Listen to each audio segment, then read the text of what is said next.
I want to go across to Anila Singh from the BJP. What we're seeing in Manipur is a class war.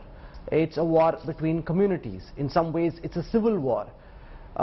The law and order situation that you're referring to in West Bengal's Hooghly is terribly unfortunate. It's a law and order problem, which the Chief Minister says she's condemned, but there can be no equivalence between two communities being at war and one law and order situation in the state of West Bengal. You're trying to draw a false equivalence only to try and diffuse the fire that's coming your way.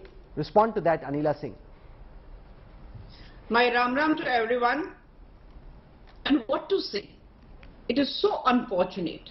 It is so unfortunate to see INDA allied partners, one of the main faces, Ms. Banerjee, Ms. Mamata Banerjee, whose government rules in West Bengal, and she says it is very unfortunate incident which happened in my state, but you cannot compare the situation of West Bengal with the Manipur. Of course, madam, you cannot compare the situation of West Bengal and of Manipur, because we very well know that if we talk about the West Bengal, how continuous violence keeps on happening there. Hands off Ms. Banerjee's government drips of blood. She does the politics on the dead bodies, and she very well knows that. Say any election is drenched with bloodbath. And if we talk about the woman who has accused TMC supporters, the way they had treated her, the way, you know, the group of people, the group of supporters or the workers but it's of not the one incident versus another incident. She should be stripped It's off a complete breakdown of law and order. It's a complete breakdown of trust. It's a complete breakdown of societal fabric in Manipur, madam. Rahul, it is a request. As you did not interject the Honorable Member of Parliament from the TMC, I will hold the same decency and the respect for myself as well. Not only as a spokesperson, as a woman panelist as well. If I talk about the Manipur violence was started because of the failure of the Manipur government? No, sir.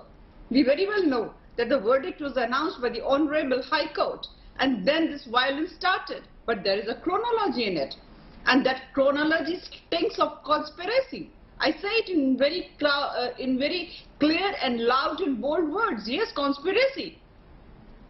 Honorable Prime Minister has to go to the USA, and just before that we see violence erupting in Manipur. And then the Parliament has to start. The video goes viral. The video goes viral. Madam, it's your government that is in power. One second, don't cry wolf, do not cry conspiracy. It is your government which is in power in Manipur. It's your government which is in power at the center. It's your job to fix the law and order situation and ensure that societal fabric is not torn asunder. Mr. Kamal, who else is doing that? Manipur government is doing that. Central government is doing that.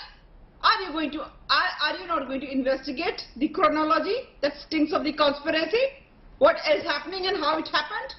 Yes, the situation is getting in control, and that is the success story of the Manipur government and the central government. I want to go across to Yashovardhan Azad on this equivalence which is being sought to be drawn between the situation in West Bengal, the law and order incident in Rajasthan, what happened in West Bengal, to make it seem as if these things keep happening, that somehow it's all part of the same breakdown of law and order. And make no mistake, a lot of what happened in West Bengal during the Panchayat elections was deeply condemnable. The TMC government did try and use the barrel of the gun, the barrel of the state, to get an unfair advantage over its competitors. There is no doubt about that. That being said, is there equivalence between what's happening in West Bengal and Manipur, Yashovardhan Azad? There is no equivalence at all. In fact, whatever is happening in Rajasthan or whatever is happening in any state for that matter, or West Bengal, is poor governance, which can be seen in many states. But what's happening is Manipur is a complete breakdown of the governance itself. The government has collapsed. In Manipur, there is nothing which is functioning. If this rape case, a gang rape, would happen in any district where a conscious SP would be there, it should be taken up in the right earnest. The same day the FIR would be lodged and the same day the arrest will start. This never No, but happened. do you buy And that's the, why, Rahul, I think as in a police Manipur, officer both of the those- past, Yashovardhan Azad, do you buy the argument we are hearing from the police in Manipur that no one came forward before this video was in the public domain and therefore there was no way we could have taken action? Yes, there was an FIR, but no one was coming to speak because it's a matter of the community. No, that's not the issue. The issue is that this group was snatched from the police party.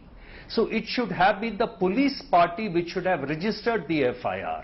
And you mean to say that the police party from whom these people were snatched did not see at least or identify at least 50 or 30 of those people? They were from Thaugul district and they were taking them to the police stations.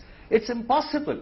I mean, if you catch 10 of them, you get to know 40 other names. And from the other side, in a place where the communities are so, divided, one will tell you all the names of the people who have been there. There are bunkers there. There are people who know what exactly is happening. So I don't buy this. And I think that the DM and the SP of that district should be dismissed because the very fabric of policing has broken. The other thing, Rahul, mind you, if the arms have been looted or given away and 4,000 arms have gone out and 1,500 have come back, do you beg around with boxes outside to say कि आप कृपया कर आप arms लौटा दीजिए? No, you register cases against each one of them. And once people realize that the law is set into motion, see what impact it has on the society. Why do you think they've not done it? What you're saying is so basic and so obvious. Why is it not being done? It's not like what you're describing is rocket science. It's the most obvious thing in any policing situation. I'll tell you why it is not being done. It's because the Chief Minister is not being dismissed, who has lost confidence both from the Meitei community and the Kuki community. I would go further, Rahul. Now, how do you know he's lost the confidence of the Meitei community?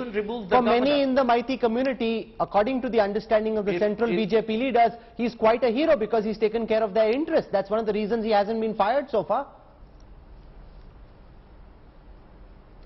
Well, the ministers are making statements. The army veterans are making statement. All people from real society, the civil society, aren't they respectable people of the Meitei community? Won't you take their views on board? And besides, I would also say, even the governor should be removed. You should have a non-partisan governor, whether it's from the military, IPS, IAS, whatever.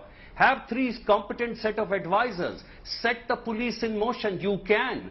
Earlier on, from outside, you used to get young IAS and IPS officers to serve there. We would take India Reserve battalions to Manipur. It would run. It would function.